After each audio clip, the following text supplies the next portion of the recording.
अकल देने में अल्लाह ने कोई जो है कंजूसी नहीं की है। कोई पढ़ करके अपनी अकल को चमकाता है, अब अनपढ़ भी है तो उनके पास भी अकल है। आप सियासत की साजिश को समझिए। आपको अलग थलग किया जा रहा है बीजेपी के नाम पर। हमको बीजेपी से झंझट नहीं है, कोई नुकसान नहीं है। वोट लेने के लिए आपको आपके जज्बात को उभारने के लिए। दोस्तों नमस्कार, मैं हूं राजू रैन, आप देख रहे हैं भारत की आवाज़। आज इस एपिसोड के हमारे मेहमान हैं खगड़िया के पूर्व विधायक प्रवक्ता से रहे हैं नईम अख्तर साहब। आज सर से एक हम चर्चा करने आए, खास करके अभी देश में जो बवाल मचा हुआ है स्वामी नरसिंहानंद के कुछ आपत्तिजनक बयान से। उन्होंने डायरेक्टली इस तरह के बयान एक नवरात्रा पूजा के दौरान उन्होंने कहा कि अगर रावण को आप जलाते हो तो अगर जलाना है तो मुसलमान के कुरान को जला। और जो भी ये लव जिहाद है, जिस तरह की घटना देश में हो रहा है, इसका ज़िम्मेदार ये नबी है, जो कि मुसलमान जो नबी मानते हैं मोहम्मद हजरत पैगंबर है। तो बताइए, हालांकि इस बयान से तो साफ लगता है कि वो इंसान जाहिल है और एकदम बेकार, वो दिमाग से पैदल है कहीं कहीं कि किसी के धर्म के बारे में जानने से पहले इस तरह के बयान दिया। अगर वो शायद हमारे नबी के बारे में उनको एक बार पढ़ लिए होते, उनके बारे में, जीवन के बारे में जान लिए होते, तो शायद इस तरह के बयान नहीं देते।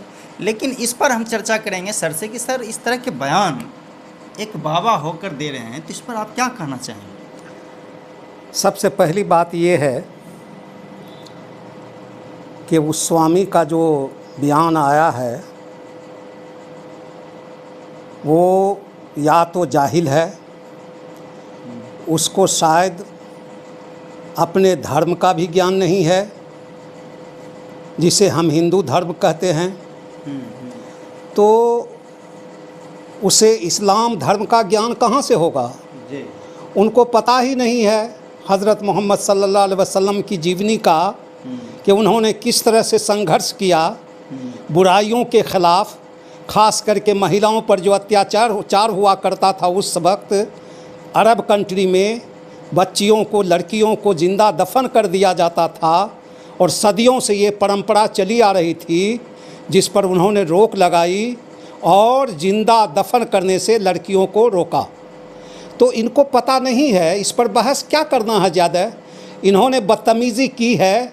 ये सरकार को चाहिए कि संविधान में जो बातें लिखी हुई है कि किसी भी धर्म को, धर्म के मानने वालों को किसी ऐसी बातों से ठेस पहुंचती हो तो बहुत बड़ा वो जालिम है, वो मुजरिम है, उसको सज़ा मिलनी चाहिए और उस पे सरकार को संज्ञान लेने की ज़रूरत है। इससे ज़्यादा इस पर बहस करने की ज़रूरत नहीं है। वो जाहिल है, उसको कुछ ज्ञान नहीं है। मैं समझता हूँ कि सबसे ज़्यादा बड़े बड़े विद्वान जो हमारे हिंदू भाई हैं, उन्होंने इस वक्तव्य को, इस घोषणा को जो है कंडेम किया है, कंडेम किया है। तो मेरा यही कहना है कि इसमें ज़्यादा उलझने की ज़रूरत नहीं है। सरकार इस पर जो है कार्रवाई करे और इस तरह का विवाद जो है, कोई हो, किसी भी धर्म के बारे में कोई उलझुल बकता है, बगैर किसी जानकारी के बवाल खड़ा करता है, विद्रोह खड़ा करता है, आपस में जो है भाईचारे को बिगाड़ता है, वो संविधान विरोधी है, वो मुजरिम है, उसको ज़रूर सज़ा मिलनी चाहिए। तो सर देखिए, आपने तो बोले कि उनको सज़ा मिलनी चाहिए, लेकिन चाहे धर्म हिंदू हो या मुस्लिम हो, किसी के बारे में आपत्तिजनक बोलना ही नहीं चाहिए। लेकिन यदि बोल रहे हैं तो उसके लिए पूर्ण, आप जदयू के बड़ी कद्दावर नेता हैं, तो आपकी तरफ से पर्सनल कमेंट क्या रहेगा? सबसे पहली बात ये है, कोई भी धर्म, कोई कहता हो कि मेरा धर्म बहुत अच्छा, सबसे अच्छा, ये कहना गलत है। धर्म कोई गलत नहीं है, बल्कि उस धर्म के सार पर हम चलें, उसके ऊपर जो है हम जो है अमल करें, हम अपनी जो है ज़िंदगी गुजारें, इसमें किसी को विरोध नहीं है। किसी इंसान में टकराहट नहीं है। लेकिन धर्म का ज्ञान होना चाहिए, धार्मिक पुस्तकों का अध्ययन करना चाहिए कि भाई उसमें आखिर है क्या। अगर उस स्वामी ने कहा कुरान को जला देना चाहिए, अरे बेवकूफ़, कुरान को तुमने पढ़ा है? पहला ही है आयत, कुरान की पहली आयत है बिस्मिल्लाहिर्रहमानिर्रहीम, उसके नाम से जो बड़ा रहीम और रहमान है। तो हम तो अल्लाह को रहीम और रहमान मानते हैं, और सारे धार्मिक पुस्तकों में, धर्म ग्रंथों में ये है कि ईश्वर जो है महान है, दयालु है, बहुत दयालु है। तो उसको ज्ञान नहीं है, कुरान उसने पढ़ा नहीं, उसने एक आयत को भी टच नहीं किया। अगर वो सिर्फ बिस्मिल्लाह का माने समझ लेता तो इस तरह की बात नहीं करता। वो अपनी शोहरत के लिए, और हम जो है आखिर से होता क्या है कि हम जो है ऐसे महापुरुषों का विरोध करें जिससे हमको समझे कि ये बहुत बड़ा महान है। इसीलिए अब तो एक तो सर परंपरा चल गया है कि मुसलमान के खिलाफ बोलो, उनके धर्म के बारे में खिलाफ बोलो, और उस पर ज़्यादातर कार्रवाई भी नहीं होती है। तो आप लोग जिम्मेदार हैं, इस पर क्या कहना चाहिए? सबसे पहली बात ये है, जैसा कि आपने कहा, मैं कोई पार्टी का कद्दावर नेता नहीं हूँ, और न किसी पार्टी से ज़्यादा जो है उसमें सक्रिय हूँ। मेरा ये कहना है कि जब सरकार का मुखिया जी इसको जो है हवा दे रहे हैं, चाहे वो किसी तरह से पोशाक से, कपड़ों से पहचाना जाता है जी। आप बाबरी मस्जिद, राम जन्मभूमि की बात लाते हैं, आप लव जिहाद लाते हैं, आप तरह तरह की बात करते हैं, आप वक्फ की संपत्ति को जो है अडानी और अंबानी के नाम देना चाहते हैं। तो ये जो है हमारे प्रधान जो हैं वही इस तरह की बात कर रहे हैं। तो ये स्वामी जी कर रहे हैं, तो इसमें आश्चर्यचकित होने की कोई ज़रूरत नहीं है, ये कोई ताज्जुब की बात नहीं है। तो मोदी जी बोलते हैं कि सबका साथ, सबका विश्वास, सबका विकास। ये तो कहीं न कहीं ये जो स्लोगन है ये तो झूठा साबित हो रहा है। बिल्कुल, ये तो कोई बात नहीं हुई। सबका साथ किसका साथ? आप सबका साथ, आप दलित का साथ आप नहीं ले रहे हैं। दलित पर जुल्म हो रहा है। मुसलमान की तो बात छोड़ दीजिए, मुसलमान आपको वोट नहीं दे रहा है तो आप साथ नहीं ले रहे हैं। दलित आपको वोट नहीं दे रहा तो साथ नहीं ले रहे हैं। सबका विकास क्या हो रहा है, ये तो विकास के पटल पर लोग देख रहे हैं, किस तरह से मुसलमानों को ह्यूमिलिएट किया जाता है, किस तरह से प्रताड़ित किया जाता है, किस तरह से उनके जज्बात को ठेस पहुंचाई जाती है। ये तो सारी दुनिया जान रही है, और सारी दुनिया में जो है इसका विरोध भी हो रहा है कि वहाँ जो है अल्पसंख्यक के साथ बहुत जुल्म हो रहा है। तो हम मोदी जी को क्या कहें? उम्मीद तो है, प्रधानमंत्री हैं, प्रधानमंत्री, हाँ, उन्हीं से न किया जा सकता है। हम आग्रह करते हैं कि हमारे प्रधान जी आप जो है इस पर रोक लगाइए और हिंदुस्तान को हिंदुस्तान रहने दीजिए। कभी हमारा हिंदुस्तान जन्नते निशान कहलाता था कि जन्नत का ये निशान है, जन्नत बनने दीजिए इसको फिर से, और यहाँ शांति, व्यवस्था, सलामती यहाँ कायम कीजिए। हम तो यही उनसे आग्रह करेंगे। एक और विधायक है महाराष्ट्र के, नवनीत राणे जी, उन्होंने एक बयान दिया था कि मेरे राम के खिलाफ अगर ये मुल्ला बोलता है तो हम उसके मस्जिद में घुस कर मारेंगे। अरे भाई, कहने का मतलब ये है बोलेंगे तब तो मारेंगे, पहले एक एडवांस आप चैलेंज दे रहे हैं। कोई भी मुसलमान किसी भी धर्म के महापुरुष का विरोध नहीं कर सकता है। जो करता हो, चाहे मुसलमान हो या और कोई, वो जाहिल है, उनको ज्ञान नहीं है कि पुरुषोत्तम श्री रामचंद्र जी कौन हैं। अब सवाल ये है कि सियासत की जो साजिश चल रही है, इसमें श्री रामचंद्र जी को चुनाव का प्रचारक बना दिया गया है। तो मेरे जैसा आदमी, हम थोड़ा ज्ञान जो है अन्य धर्मों की पुस्तकों से पढ़कर प्राप्त किया है, हम श्री रामचंद्र जी के उस गुण को जानते हैं जिसका वर्णन वेद में है। और हमारे जो बुजुर्गान दीन सब हैं, बड़े बड़े उलमाए कराम हैं, उन्होंने मना किया है कि किसी भी धर्म के महापुरुष के बारे में आप उनके खिलाफ मत बोलिए। हो सकता है कि अपने ज़माने के वो नबी हों। तो हम तो श्री रामचंद्र जी को नबी के कैटेगरी में रखे हुए हैं, उनके खिलाफ हम क्यों बोलेंगे? अगर कोई मुल्ला बोलता है तो उस मुल्ला को पकड़ करके पूछो कि भाई तुम रामचंद्र जी के बारे में क्या जानते हो, किस किताब में तूने पढ़ा जी? तो उनको जानकारी नहीं है, और वो स्वामी के तरह अपना नेम और फेम और शोहरत के लिए जो है कोई बोलता हो। वैसे हमको आप बहुत बड़ी बात बोल दी हैं कि अगर मौलाना भी अगर कोई राम के खिलाफ अगर बोलते हैं तो किसी के धर्म के बारे में बोलना बिल्कुल गलत है। पहले आप राम के बारे में जानें, उन्होंने क्या संदेश दिया, समाज के लिए वो क्या काम किए। ये तो विधायक जी बहुत अच्छी संदेश दे रहे हैं, लेकिन ये उम्मीद है कि आखिर ये हमारे हिंदू समाज जो हमारे भाई हैं उनके लिए मैं खास करके विधायक जी से जानने का प्रयास करें कि जो लोग आपको फॉलो करते हैं, वैसे आपका वीडियो सभी लोग देखते हैं। नवनीत राणे जी बयान दिया और उसके बाद अल्पसंख्यक मोर्चा के जो राष्ट्रीय अध्यक्ष थे बीजेपी के, उन्होंने काफ़ी गुस्से में आए और बोले कि हमको बीजेपी से कोई तकलीफ़ नहीं है, लेकिन इस तरह के बयान दिया। अगर वो अपने बयान पे माफ़ी नहीं मांगा तो मैं डायरेक्टली उसको चैलेंज देता कि वो मेरे महाराष्ट्र में बांद्रा में आए और मैं उसको स्वागत करने के लिए तैयार हूँ। तो ऐसे ऐसे लगातार सर बयान दे रहे हैं। सबसे पहली बात ये है कि मुसलमानों के जज्बात को भड़काने के लिए, इन्हें उत्तेजित करने के लिए बड़े बड़े नेता जो एमपी रह चुके हैं उन्होंने गलत सलत बयान दिया है। ये तो एमएलए है, इसकी क्या वक़्त है, क्या इसकी औकात है, तो इसकी बात हम क्या करेंगे। लेकिन जिस पार्टी का एजेंडा ही यही हो कि हम मुसलमान के ख़िलाफ़ बोलेंगे और हिंदू जो है हमारा जो है पोलराइज हो जाएगा, एकत्रित हो जाएगा और हमको वोट मिलेगा, तो ये तो वोट की राजनीति है। और इस बात को सारे लोग जानते हैं और ज़्यादातर हमारे हिंदू भाई जानते हैं। और जहाँ तक जो है सरफिरे लोगों का सवाल, तो मुसलमान हो या हिंदू हो या सिख हो या ईसाई हो, चंद % उसमें सरफिरे होते हैं जो किसी न किसी तरह से विवाद खड़ा कर देते हैं। ठीक है, सरफिरे लोग हैं तो उनके ऊपर तो बैन होना चाहिए, पार्टी की तरफ से कार्रवाई होनी चाहिए।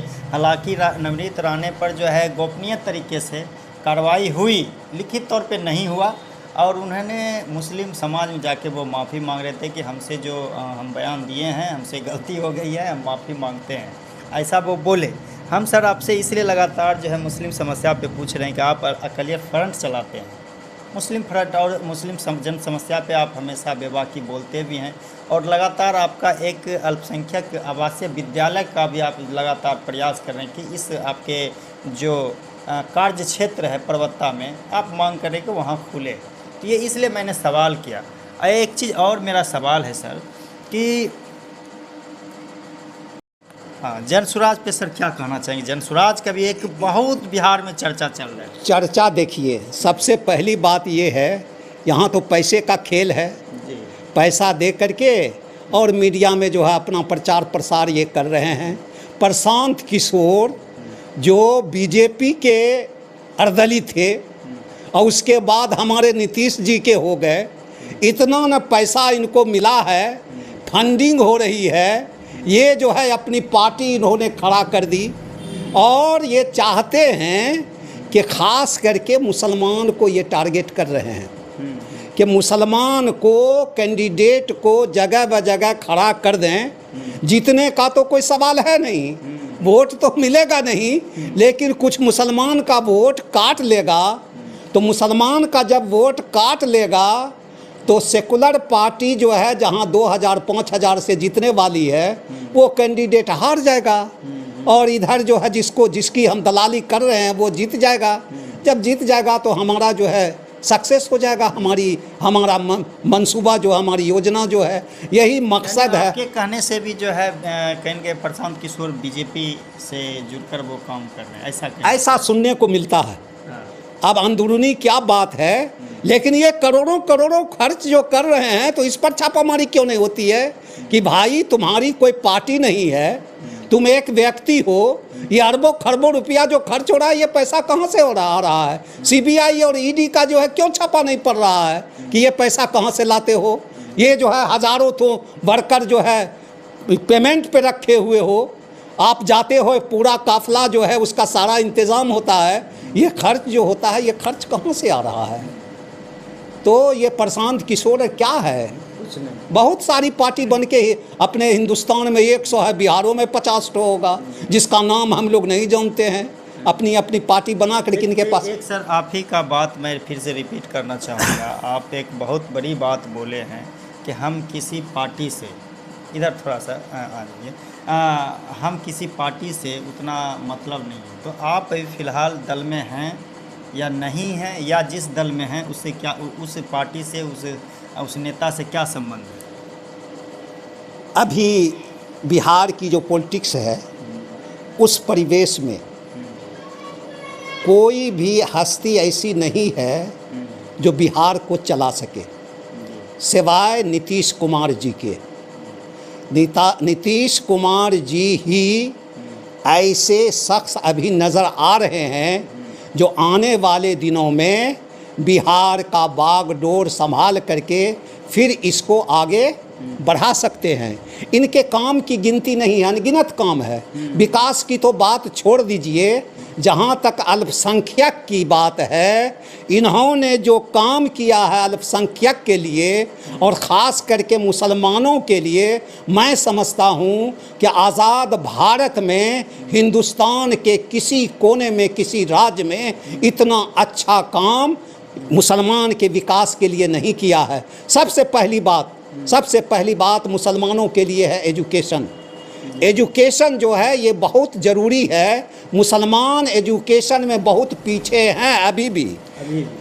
लेकिन नीतीश जी के प्रयास से ये जो है प्रोग्रेस पर है। मुस्लिम स्टूडेंट पढ़ रहे हैं, उनको प्रोत्साहित किया जा रहा है।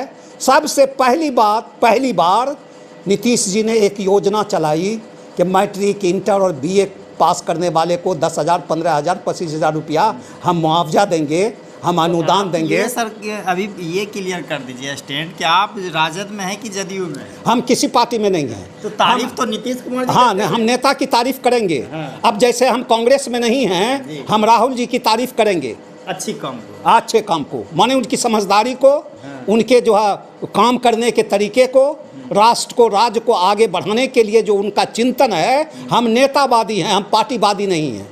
हम नेता, आप कहेंगे कि आप तब व्यक्ति के पीछे नहीं चलते हैं। अरे भाई, पार्टी तो नेता ही न चलाता है। अभी बीजेपी की हालत क्या थी पहले, अटल जी के इसमें इतनी शिकायत थी, मुसलमानों का कोई इतनी शिकायत तो थी नहीं।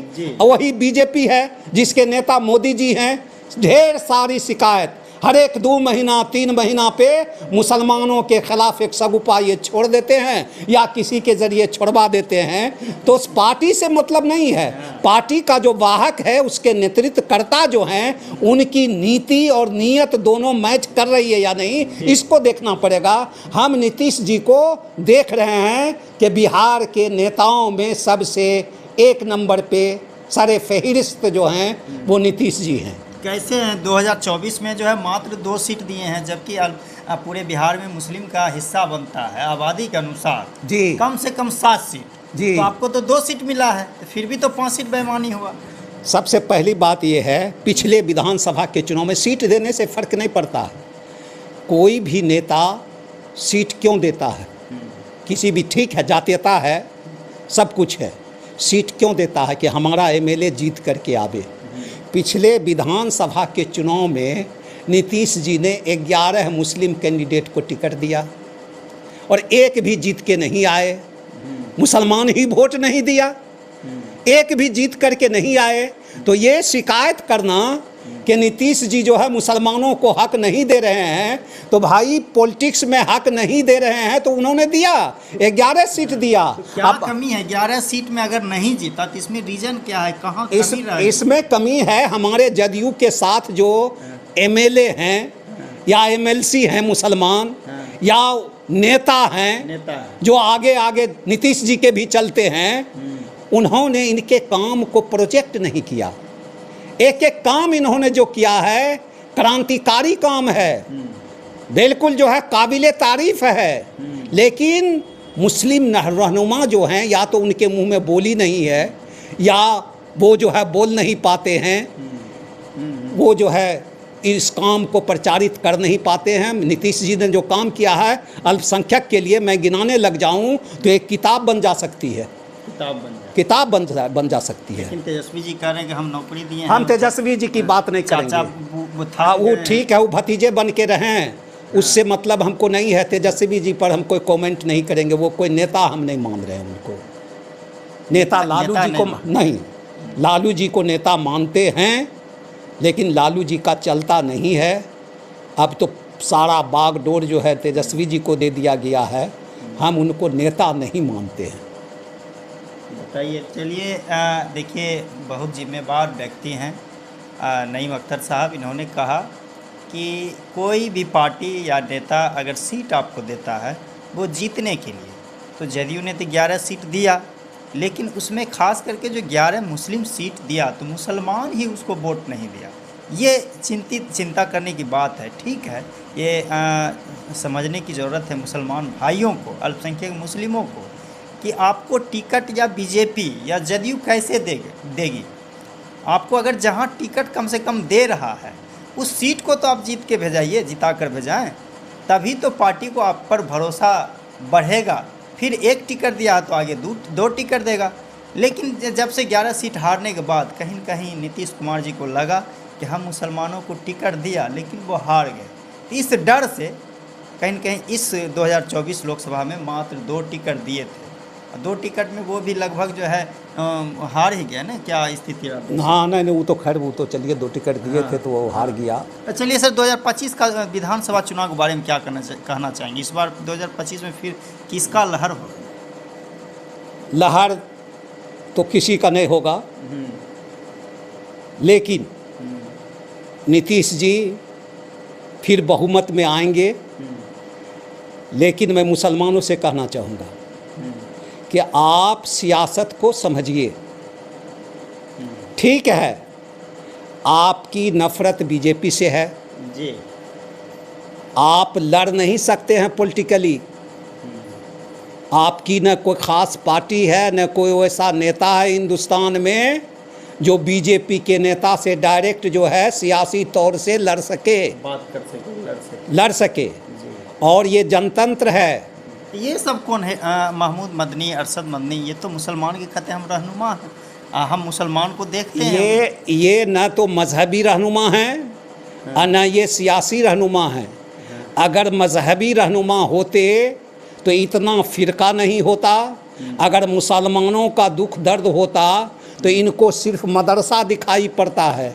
गांव देहात में कितने बच्चे स्कूल जाते हैं मुसलमानों के, कितनी बच्चियां पढ़ती हैं, उसका उनका एजुकेशनल स्थिति क्या है, इससे कोई इनको मतलब नहीं है। ये जो है कहीं आग लगी, 5 घर मुसलमान का जल गया, 2-4-5 हज़ार रुपया जो है उनको दे दिया, सदका खैरात जो कहिए, बस यही कारोबार इनका चल रहा है। ये पार्टी अपनी अपनी बना के रखे हुए हैं, हाँ, अपने अस्तित्व को बचाने के लिए।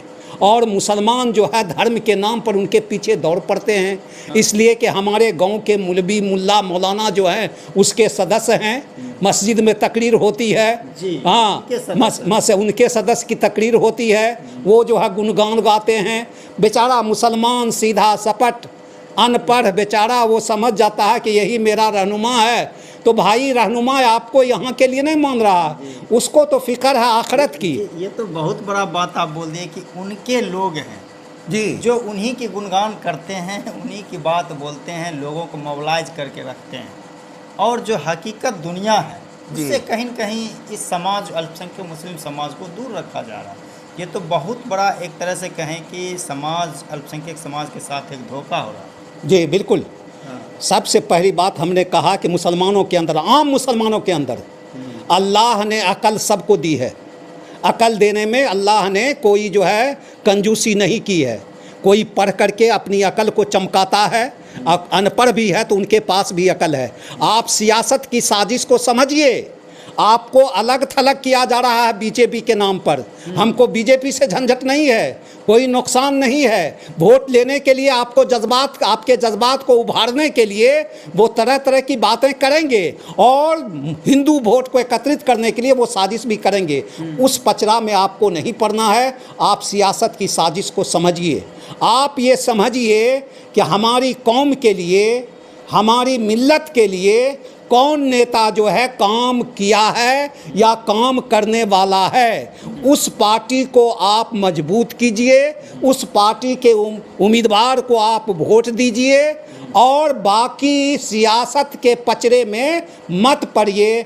अभी आप इस लायक नहीं हैं, आपकी कोई ऐसी पार्टी नहीं है, आपका कोई ऐसा नेता नहीं है जो डायरेक्ट जो है पॉलिटिकली आप जो है लड़ सकते हैं किसी सांप्रदायिक पार्टी से, और लड़ने की ज़रूरत भी नहीं है। आप एजुकेशन पे ध्यान दीजिए और सियासी समझदारी रखिए। आप उसी को वोट दीजिए जो आपका काम करे, जो आपका काम करे। और काम करने वाला सार्वजनिक काम करता है, उसमें हिंदू मुसलमान नहीं देखता है। तो जो काम आपका करने वाला उनको आप वोट दीजिए। अगर सर बीजेपी का विधायक काम कर दिया तो उसको भी वोट देना चाहिए? बिल्कुल देना चाहिए। क्यों देना चाहिए? आप वोट बीजेपी आपको काम करता। बिहार राज्य की ना बात हो रही है, यहाँ तो मोदी जी हैं नहीं, नेतृत्व तो नीतीश जी के हाथ में है। और आपने देख लिया कि जब एनआरसी अमित शाह ने लागू किया तो सबसे पहला मुख्यमंत्री जिसने ऐलान किया, कहाँ खोए हुए हो मुसलमान भाई, जिन्होंने पहला ऐलान किया कि हम एनआरसी बिहार में लागू नहीं होने देंगे, सीएए हम लागू नहीं होने देंगे। सबसे पहले जो है मुख्यमंत्री नीतीश कुमार जी ने ऐलान किया था, उसके बाद ममता बनर्जी ने किया था जे। तो आप इसको तो देखिए कि कितना जो है करेक्ट और बेबाकी से उन्होंने जो है इसका विरोध किया। और आप देख रहे हैं यूपी बगल में है, वहाँ जोगी जी हैं, कहलाने को तो जोगी हैं, वहाँ हिंदू मुसलमान से ज़्यादा जो है बुलडोजर से हिंदू का मकान जो है ढा दिया गया राम मंदिर बनाने में। और वही अयोध्या में जो है वो समाजवादी पार्टी का एमपी जीत के जाता है। तो विरोध करने वाले तो हमारे हिंदू भाई हैं। गलत तो गलत है, ये गलत तो सब समझ रहा है कि भाई गलत है।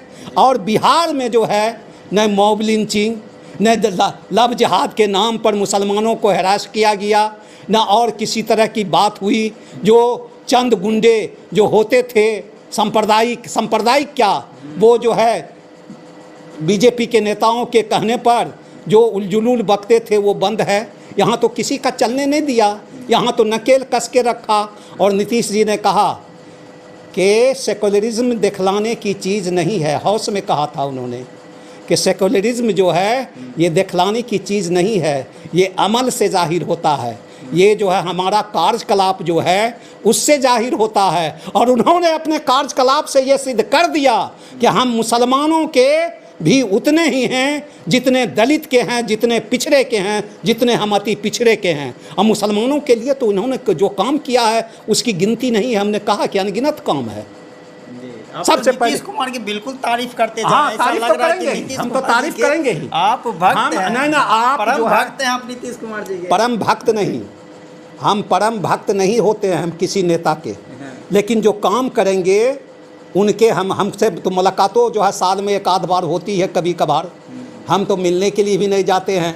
और ये जो एमएलए है वो कितना मिल पाता है नहीं कह सकते हैं। हम तो बहुत एमएलए हैं, हमको कितना वक्त मिलेगा, वो तो चीफ मिनिस्टर हैं, हम तो मिलते भी नहीं हैं। परम भक्त नहीं है, जो अच्छा काम करे। गुणगान कर रहे हैं तो हम कैसे नहीं जनता से सुन रही है? हम गलत कर रहे हैं, हम गुणगान नहीं कर रहे हैं। गुणगान उसे कहा जाता है जो गुण नहीं हो और उसका जो है गाना गा रहे हो। लेकिन यहाँ तो हम दे रहे हैं कि साहब आपको जो है क्या किया, अल्पसंख्यक विद्यालय जो है अल्पसंख्यक आवासीय विद्यालय आपने अभी कहा था कि सुपौल और दरभंगा कहाँ कहाँ जो है हर एक ज़िला में खोलने की बात है।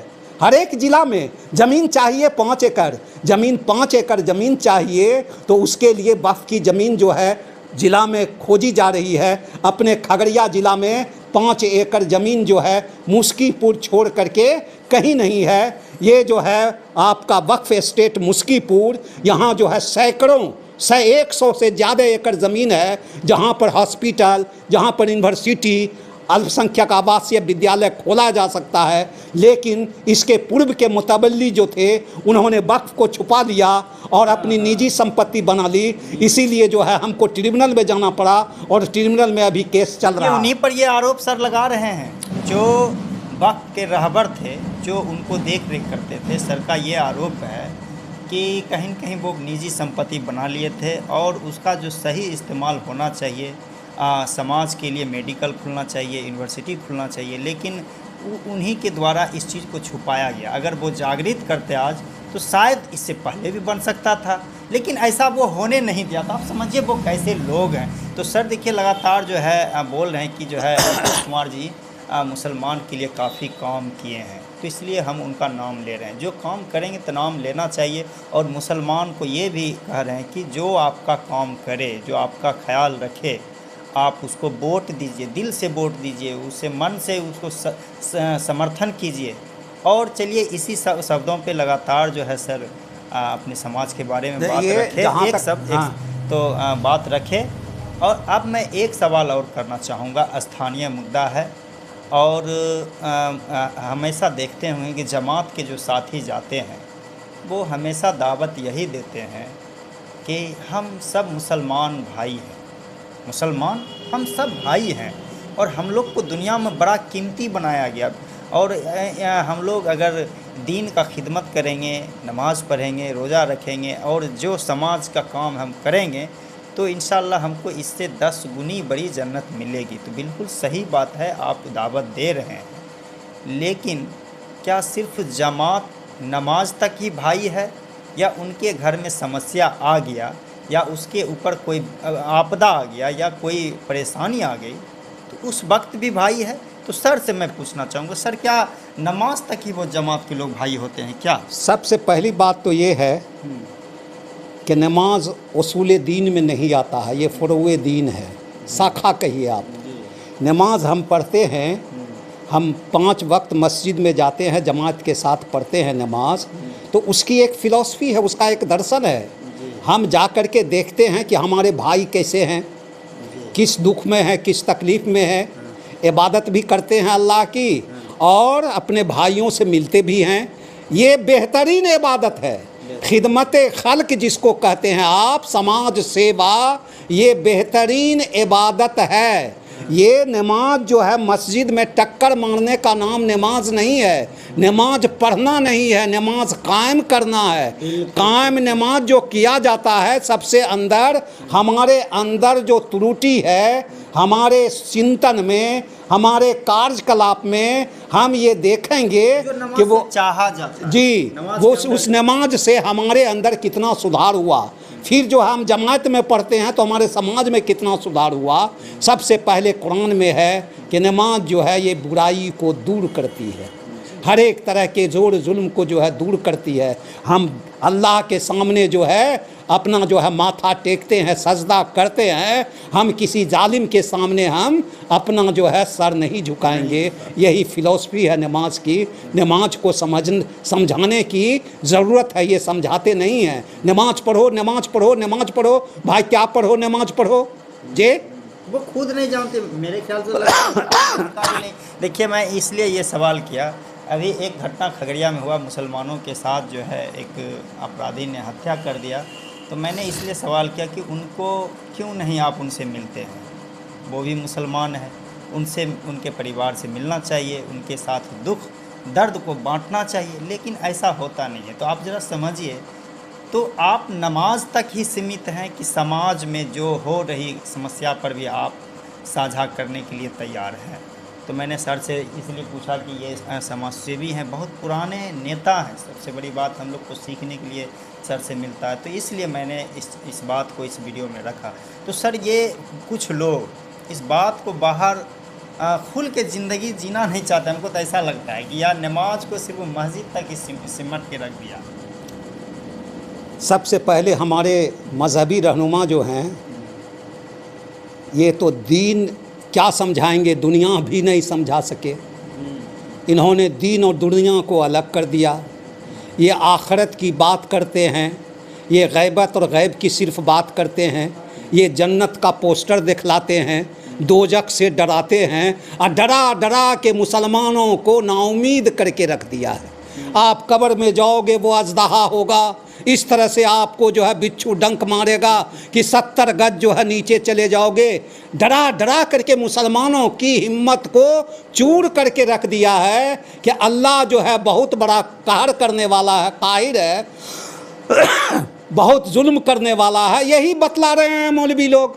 और बिस्मिल्लाहिर्रहमानिर्रहीम, अरे अल्लाह जैसा कोई रहमान नहीं, कोई रहीम नहीं। 70 माह से ज़्यादा ममता अल्लाह के पास है, वो अपने बंदों को इस तरह से सजा देगा।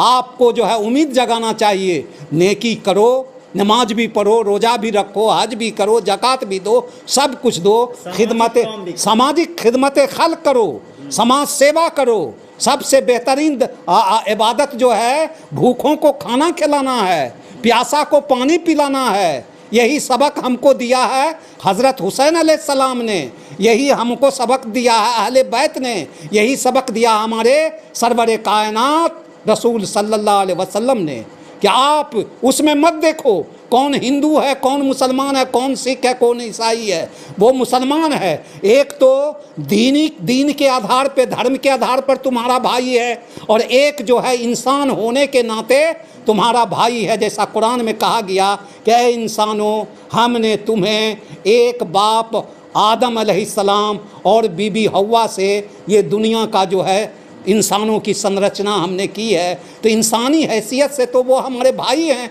हम ये नहीं देख सकते हैं, हम जो है सब की खिदमत करेंगे, हम सब के दुख दर्द में हाथ बटाएंगे। किसी पर भी जुल्म होगा मुसलमान, और आपने देखा होगा चैनल पे बराबर आते रहता है, जो मुसलमानी जज्बा रखे हुआ है, जो मुसलमान का माने समझता है, वो अपनी जान पे खेल करके इस बाढ़ में बचाया है, नदी में बचाया है। बहुत जगह जो है युवक नौजवान जो है वो अपनी जान की परवाह किए हुए गैर मुस्लिम भाइयों की जान बचाया है। वो मुसलमान है। अब आप एक छोटा सा मिसाल ले लीजिए, आप नमाज का वक्त हो गया, वज़ू का पानी है, कोई प्यासा आ गया, तो आप तो कहिएगा कि हम अल्लाह के लिए नमाज पढ़ते हैं। तो क्या आप उस वज़ू का पानी जो रखा हुआ है आप वज़ू करेंगे या प्यासा को पिलाएंगे?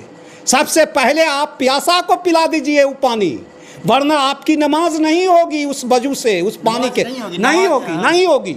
आप प्यासा, कोई भी प्यासा है, यहाँ तक के जानवर भी है, उसको पहले पानी पिलाइए। आप तो तयम्मुम करके भी तो नमाज पढ़ सकते हैं, तयम्मुम करके भी तो नमाज पढ़ सकते हैं। आप उस प्यासा को नमाज आप जो है पहले पानी पिलाइए, सबसे बड़ी इबादत है।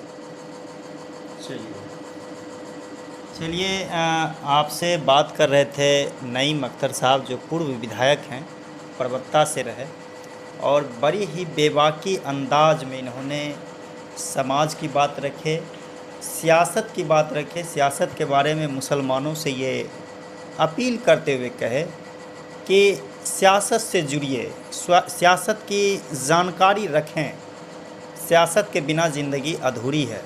दूसरी बात इन्होंने कहा आप अपने बच्चों को पढ़ाएं, इतनी पढ़ाएं कि वो हराम हलाल और अच्छी और बुरी का पहचान कर सके। आप ऐसे लोगों के बात में ना रहें जो आपको गुमराह कर रहे हैं। जहाँ तक इन्होंने कहा कि ऐसे ऐसे लोग हैं, वो ऐसे ऐसे लोग सेट कर दिए हैं मस्जिद में कि सिर्फ उनकी गुणगान करते हैं। समाज में जो हकीकत हो रहा है उस चीज़ को कहीं न कहीं बताने से इनकार है। वो जागरूक करने के लिए मुसलमान को इनकार है। वो दीन के अलावा कुछ बताते ही नहीं हैं कि आपकी ज़िंदगी में क्या करना चाहिए, समाज सेवा है क्या, खिदमत है क्या। आप सिर्फ़ और सिर्फ डराते हैं कब्र से, जहन्नम से। हम कहते हैं कि अल्लाह पाक इतना मोहब्बत इंसान से करते कि उन्होंने दुनिया में भेज दिया, जाओ तुम अपनी ज़िंदगी अपने मन से गुजारो और अच्छी ज़िंदगी गुजारो, फिर तुम वहाँ से घूम के आओगे तो तुम्हारे लिए मैं तोहफ़ा दूंगा। तो कैसे तोहफ़ा मिलेगा और कौन सा काम करेंगे? और सिर्फ नमाज तो सिर्फ अल्लाह के लिए है, और नमाज के अंदर जो चाहा जा रहा है, जो अल्लाह ने बता दिया कि नमाज के अंदर क्या है, आप क्या करोगे। नमाज यदि करते, नमाज को मुकम्मल करने के लिए आपको क्या क्या है वो बात बताते ही नहीं। सिर्फ नमाज पढ़ लो, सर बताए कि ठक ठक करने से कुछ नहीं होगा। आपको जो नमाज के अंदर जो चाहा जाता है, जब तक आप उसको पूरा नहीं करते हैं तो आपका नमाज पूरा नहीं होता है। इसलिए बहुत ही बेबाकी ढंग से बताए। हमारे मुस्लिम समाज को असर की बात पर गंभीरता लेनी चाहिए। और सर एजुकेशन हम भी लगातार अपने चैनल के माध्यम से समाज को कहते हैं कि आप अपने बच्चों को पढ़ाएं, इतना नॉलेज दें कि वो समझ सके कि दुनिया है क्या। तो देखते रहिए भारत की आवाज़। अगर अच्छा लगा इस वीडियो को लाइक और शेयर करें, चैनल को सब्सक्राइब करें। नमस्कार।